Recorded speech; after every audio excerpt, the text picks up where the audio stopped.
Captain Jake Morrison stood on the bridge of the UTS Defiance, watching the stars through the main screen. The year was 2157, and humanity had spread across 12 star systems. They had built peaceful colonies and made friends with many alien races through the Galactic Council. Jake had been exploring space for 15 years and loved the quiet beauty of the void. The ship was on a routine mission near the Outer Rim territories when the communications officer turned around with worry on her face. "Captain, we are getting a signal from Earth Command. It sounds urgent." Jake nodded and walked to the communication panel. The message was short but clear. All human ships were to return to their home systems immediately. Something big was happening, and no one knew what it meant yet. As the Defiance turned toward Earth, Jake felt a cold feeling in his stomach. In all his years of service, he had never seen Earth Command issue such orders.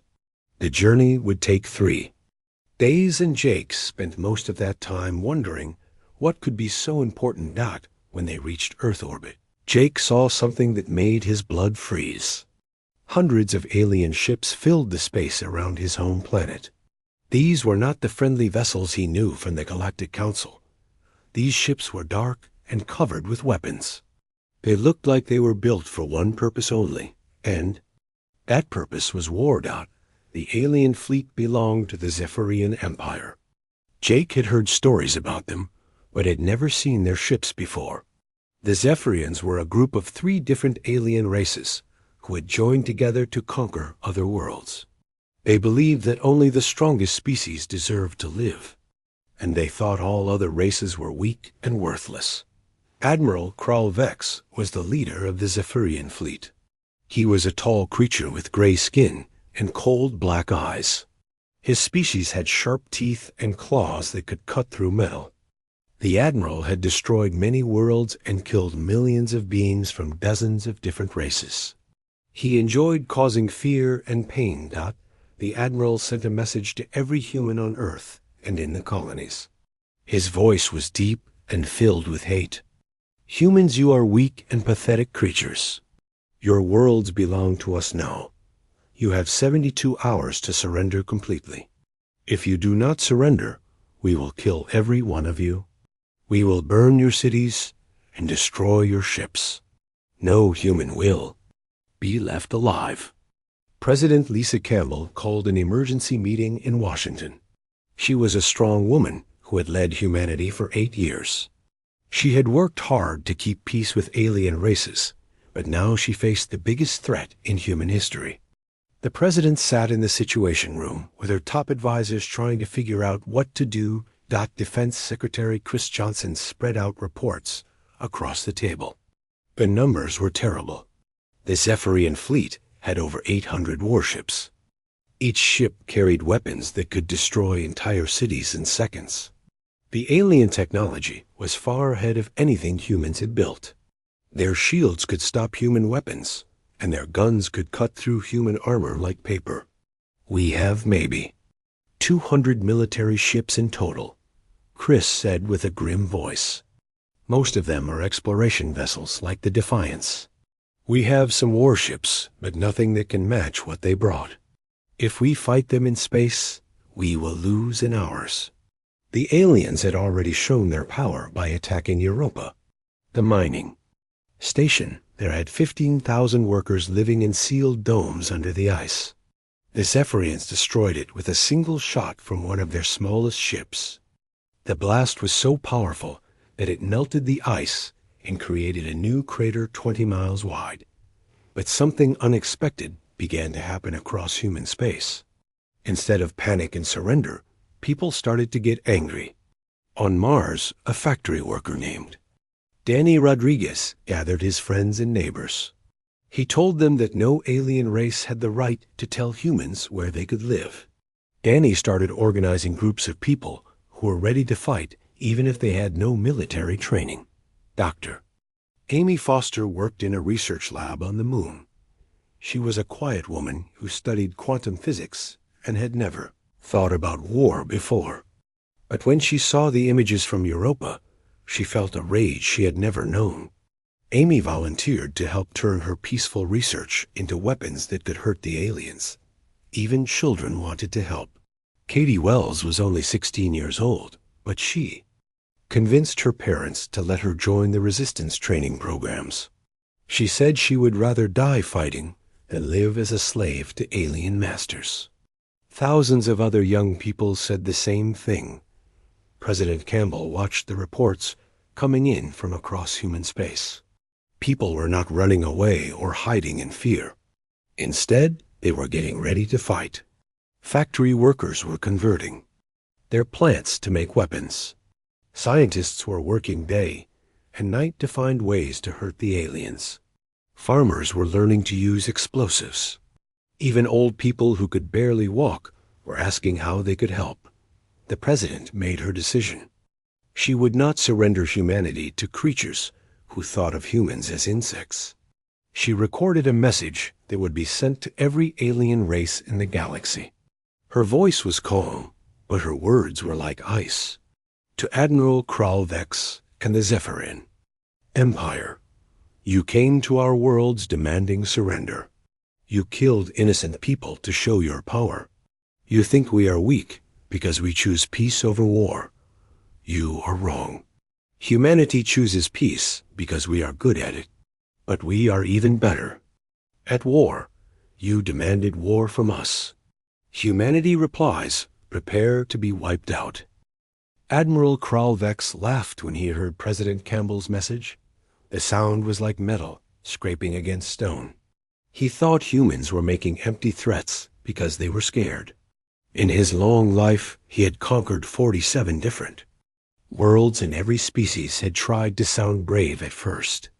They all begged for mercy in the end. The Admiral decided to show humans what real power looked like. He ordered his fleet to begin bombing Earth's major cities. The alien ships moved into position above New York, London, Tokyo, and Moscow. Their weapons charged with energy that could melt through solid rock. The first attack hit Chicago at dawn. Commander Steve Parker was eating breakfast with his family when the sky turned bright white. The plasma beam from the alien ship cut through the atmosphere like a knife through water. It hit the downtown area, and everything within 10 miles simply stopped existing. Steve grabbed his wife and children and ran toward his car. All around him, people were doing the same thing. But instead of screaming and crying the way the aliens expected, most humans were helping each other. Strangers picked up fallen children. Old people shared their cars with families who had none. Everyone moved together toward the underground tunnels. The tunnels had been built years ago as subway systems, but now they became something else. Engineers worked quickly to seal off sections and create living spaces. Within hours, the tunnels under Chicago became a city for 2 million people. They had food, water, and power. Most importantly, they had weapons. The aliens kept bombing for 3 days. They destroyed the surface of every major city on Earth.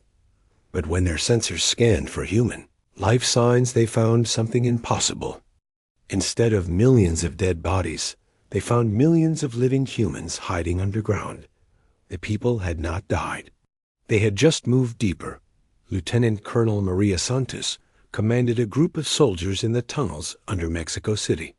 She had studied military history her whole life, and she understood something the aliens did not. The Zephyrians fought like a machine. They used the same tactics over and over because those tactics always worked. But humans had learned to fight in many different ways over thousands of years of war. Maria gathered her soldiers and explained the situation.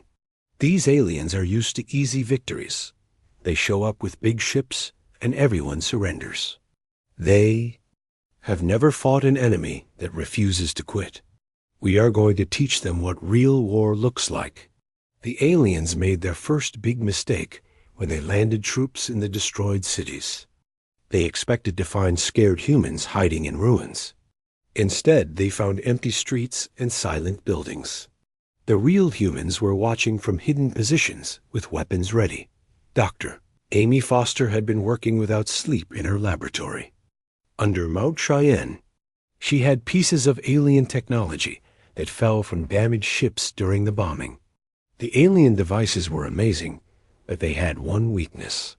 They were designed to work with alien minds and alien ways of thinking. Human brains worked differently than alien brains. Where aliens thought in straight lines, humans thought in circles and curves.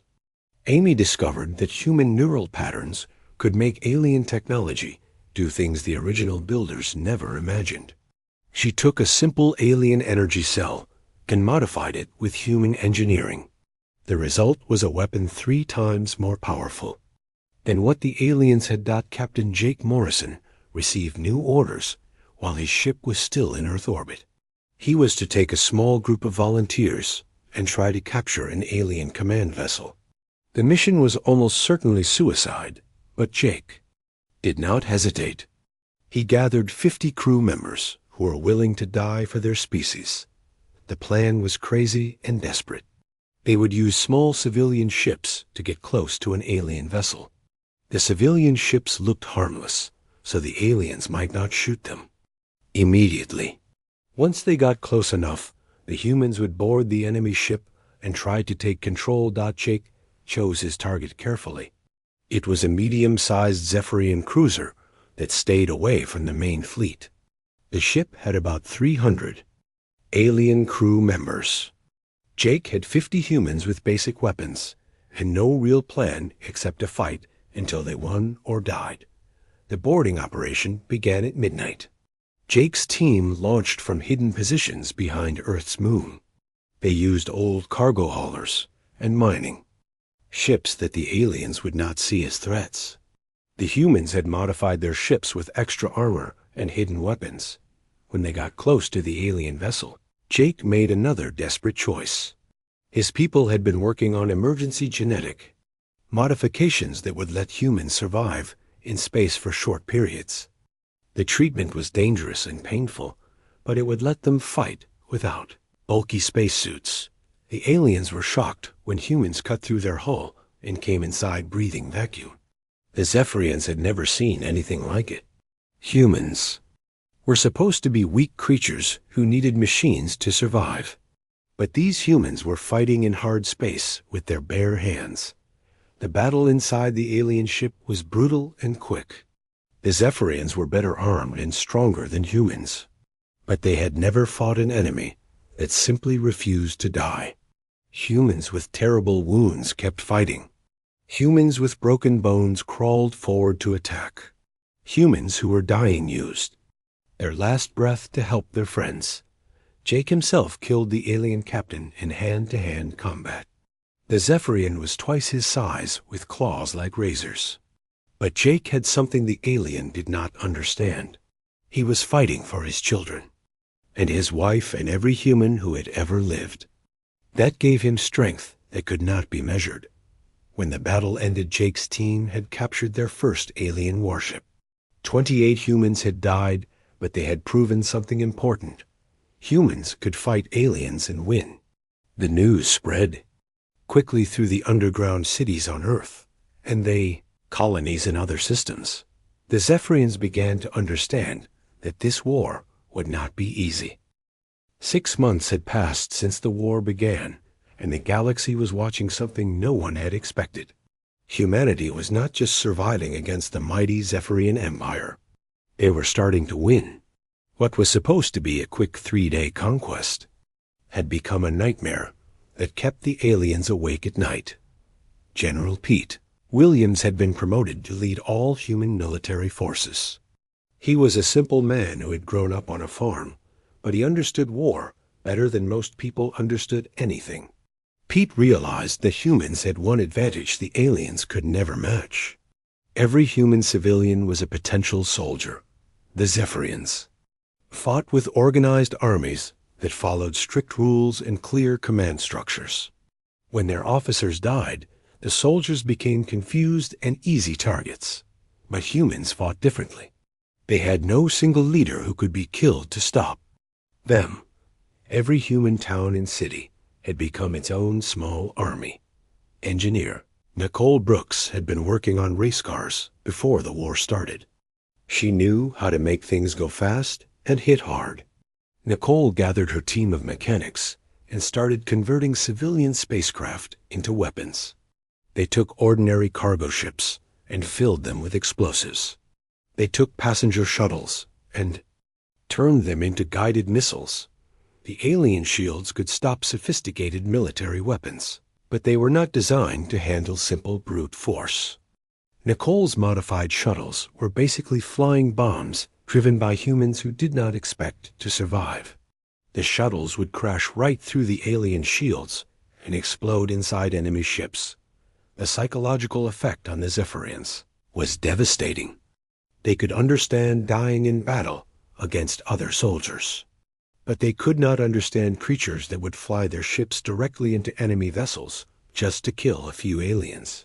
The humans seemed to have no fear of death at all. Admiral Kralvex made a critical mistake when he decided to target human cultural sites. He thought destroying their museums and monuments would break human morale. His ships fired on the Louvre in Paris, the Statue of Liberty in New York, and ancient temples in Asia. The admiral expected humans to surrender to save their remaining treasures. Instead, the opposite happened. Destroying human culture made the war personal for every person on Earth. Before the attacks, many humans had been willing to consider some kind of peace treaty. After seeing their history burned to ash, every human wanted complete victory. The aliens had turned a military conflict into a religious crusade. Dr. Amy Foster had perfected her neural interface technology in her mountain laboratory. She could now connect human minds directly to alien computer systems. But this was more than just stealing enemy technology. The human brain could process information in ways that alien computers could not handle. When humans piloted captured alien vessels, they made the ships perform impossible maneuvers. They could predict enemy movements that sophisticated alien battle computers missed completely. The combination of human intuition and alien technology was creating super weapons that neither species could build alone. The real breakthrough came from an unexpected source. Kevin Clark was a young man with autism who saw patterns that normal people could not understand. Before the war, Kevin had worked as a janitor because he could not handle social interaction. But he could look at numbers and see things that were invisible to everyone else. Kevin spent his days studying recordings of Zephyrian fleet movements. He watched thousands of hours of battle footage and enemy patrol patterns. Slowly, he began to see something that even the alien commanders did not know existed. The Zephyrians moved according to mathematical formulas that were programmed into their navigation systems. Once Kevin understood the alien movement patterns he could predict where every enemy ship would be at any given time. He could tell human forces exactly when and where to attack for maximum effect. The autistic janitor had become humanity's most valuable strategic asset. The Battle of Luna Station became the turning point of the war. Captain Jake Morrison had been promoted to admiral after his successful boarding operation. He now commanded a mixed fleet of human ships and captured alien vessels. His force was outnumbered 2-1 by Admiral Kralvex's armada, but Jake had advantages the aliens did not understand. Jake's human crews could pilot the alien ships better than their original builders. Kevin Clark had given him perfect intelligence about enemy movements. Dr. Foster's weapons were more powerful than anything the Zephyrians had ever seen. Most importantly, Jake's people were fighting for survival, while the aliens were just following orders.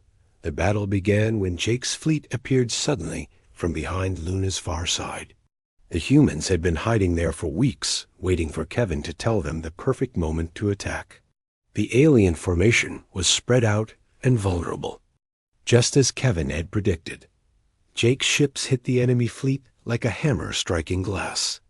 Human pilots flew captured alien vessels in formations that broke every rule of space combat. They used medieval cavalry tactics combined with quantum physics. They attacked from above and below and from angles that three-dimensional thinking could not predict. The Zephyrian admiral tried to respond with standard battle procedures, but his computers could not process what the humans were doing. Every time his ships moved to counter one human attack, another attack came from a completely unexpected direction. It was like fighting an enemy that could see through time. Nicole Brooks led her squadron of converted cargo ships directly into the heart of the alien formation. Her ships were slow and clumsy compared to military vessels, but they carried enough explosives to crack a moon in half. The aliens focused their fire on the obvious military targets, while Nicole's flying bombs slipped through their defenses. When her ships exploded inside the alien fleet, the results were spectacular. Massive Zephyrian battleships broke apart like toys. Their shields meant nothing against enemies that were already inside the defensive perimeter. In 30 minutes of combat, the most powerful alien fleet in the galaxy was reduced to burning wreckage. Admiral Kralvex escaped in a damaged cruiser, but most of his fleet was destroyed. For the first time in 400 years, the Zephyrian Empire had suffered a major military defeat. The news spread across the galaxy at light speed, and every alien species began to reconsider their opinion of humanity. Admiral Kralvex sat in his damaged command ship, staring at the reports from Luna Station. His mighty fleet had been destroyed by primitive humans using cargo ships and mining equipment. The other Zephyrian leaders were calling for his replacement. His reputation as an invincible conqueror was shattered. The admiral knew he had to do something dramatic to save his career and restore fear of the Zephyrian Empire. He decided to use weapons that had been forbidden for centuries. Planet-killer devices that could destroy entire worlds in minutes. If he could not defeat humanity through conventional war, he would simply erase them from existence. New Plymouth Colony was chosen as the first target. It was a peaceful farming world with 12 million human settlers. The colonists grew food for other human worlds and raised families in small towns surrounded by golden wheat fields. They had no military defenses because they had never needed any. The planet-killer weapon struck New Plymouth at dawn on a Tuesday morning. The farmers were eating breakfast and getting ready for another day of work when the sky caught fire. The weapon did not just destroy buildings or kill people. It actually broke apart the molecular bonds that held matter together. 12 million human beings simply stopped existing in the space of 3 minutes. Their homes, their crops, their pets, their dreams and their memories all turned into superheated plasma. Where New Plymouth had been, there was now only empty space filled with glowing gas. The news of New Plymouth's destruction reached Earth within hours. President Lisa Campbell sat in the Situation Room, watching the reports with tears streaming down her face. The alien had not just killed 12 million people. They had erased an entire human world as if it had never existed at all. The president made a decision that changed the nature of the war completely. She dissolved all treaties that limited how humans could fight. The Geneva Convention and every other rule about proper warfare were officially suspended. If the aliens wanted to fight without honor or mercy, then humans would give them exactly what they asked for. Dr. Amy Foster received unlimited resources and permission to develop any weapon she could imagine. She had been working on biological agents that could target alien physiology, but had held back because such weapons were considered immoral. After New Plymouth moral considerations no longer applied, Amy's team began creating diseases that were specifically designed to kill Zephyrians. The aliens had immune systems that could handle most natural infections, but they had no defense against artificially created plagues. The biological weapons would cause slow, painful death to any alien that breathed them. Colonel Danny Rodriguez had been promoted after leading the successful defense of Mars. He now commanded a special unit called Project Reaper. These were human soldiers who had been modified through experimental procedures that bordered on torture. The modifications allowed them to survive in alien environments without any technological support. Danny's soldiers could breathe methane gas and survive in hard vacuum. They could withstand temperatures that would freeze normal humans solid. Most importantly, they could carry alien diseases without being affected themselves. They became living biological weapons that could infiltrate enemy worlds. The war expanded beyond the solar system when other alien races began choosing sides.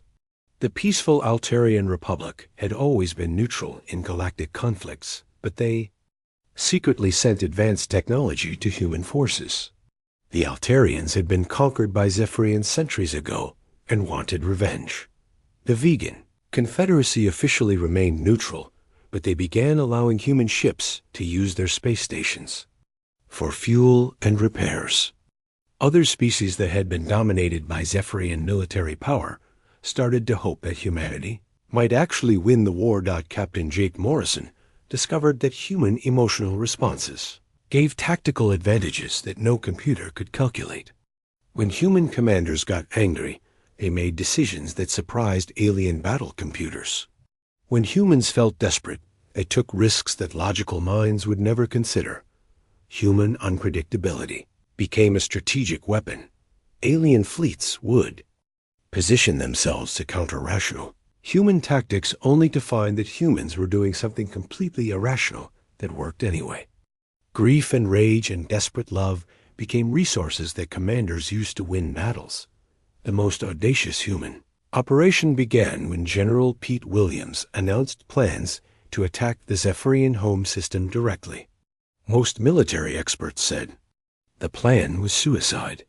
The Zephyrian homeworld was defended by thousands of ships and orbital weapons platforms. No enemy had ever even attempted to attack it, but humans were no longer thinking like conventional military strategists. They were thinking like exterminators. The goal was not to capture Zephyrian worlds or defeat their armies. The goal was to make the Zephyrian species extinct. Every alien man, woman, and child had to die, or humanity would never be safe. Foster completed work on her most terrible creation. It was not just a weapon, but a virus that could spread through alien computer networks. The virus would infect any system that Zephyrians connected their brains to. It would cause excruciating pain and eventually death to any alien who used their technology. Danny Rodriguez prepared his special forces for the mission of their lives. They would infiltrate Zephyrian population centers, not as soldiers, but as carriers of biological death. They would spread diseases that would kill billions of aliens while leaving human forces completely unaffected. The human fleet gathered at the edge of Zephyrian space was unlike anything the galaxy had ever seen. It included captured alien vessels, piloted by humans who could make them perform impossible maneuvers. It had converted civilian ships packed with explosives and guided by people ready to die. It had weapons that combined human creativity with alien technology. Most importantly, it had soldiers who were no longer fighting for territory or resources. They were fighting for the survival of their entire species. They knew that if they failed, humanity would be wiped out completely. That knowledge made them more dangerous than any weapon ever created. Admiral Krall Vex received reports of the approaching human fleet with growing terror. His sensors showed hundreds of ships, but he knew the real threat was not the vessels themselves. The real threat was the minds that controlled them. Humans had become something that the galaxy had never seen before. They had become a species dedicated entirely to destroying their enemies. The final battle was about to begin, and everyone in the galaxy knew that only one species would survive it. The human fleet emerged from hyperspace at the edge of the Zephyr system, like death itself coming to collect a debt. Admiral Jake Morrison stood on the bridge of his flagship, watching the alien homeworld grow larger on the screen. Behind him stretched the most deadly armada humanity had ever assembled. The fleet was not beautiful like the elegant alien vessels. It was a collection of warships and converted cargo haulers and captured enemy craft, all held together by human determination, and hatred. Every ship carried weapons that Dr. Amy Foster had designed specifically to cause maximum pain to alien biology. Admiral Krell Vex watched the human approach from his command center on the planet's surface. His sensors counted 800 human ships against 3,000 Zephyrian vessels.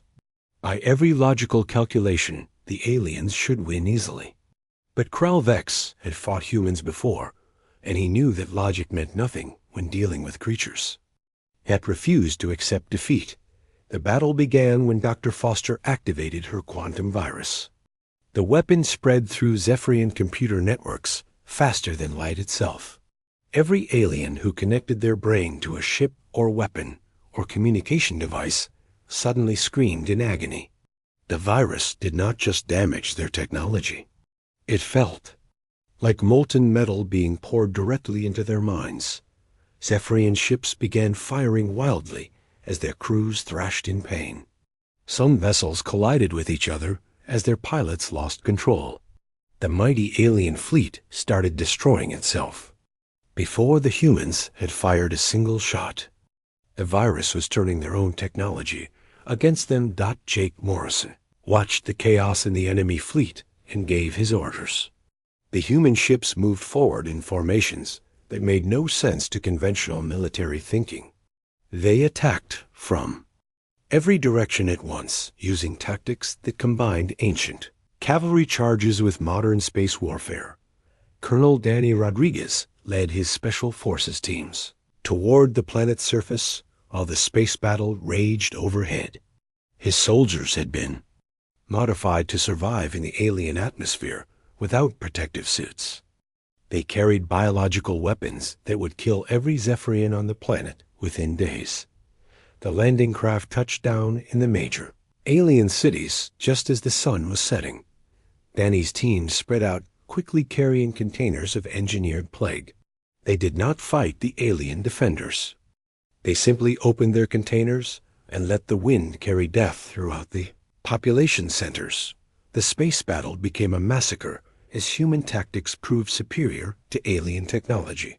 Nicole Brooks led her squadron of explosive cargo ships directly into the enemy formation. The aliens tried to stop her, but their virus-infected computers could not target properly. Human flying bombs punched through defensive lines that had never been breached before. Captain Steve Parker commanded a group of captured alien vessels that had been modified with human weapons. His ships moved in patterns that alien computers could not predict or counter.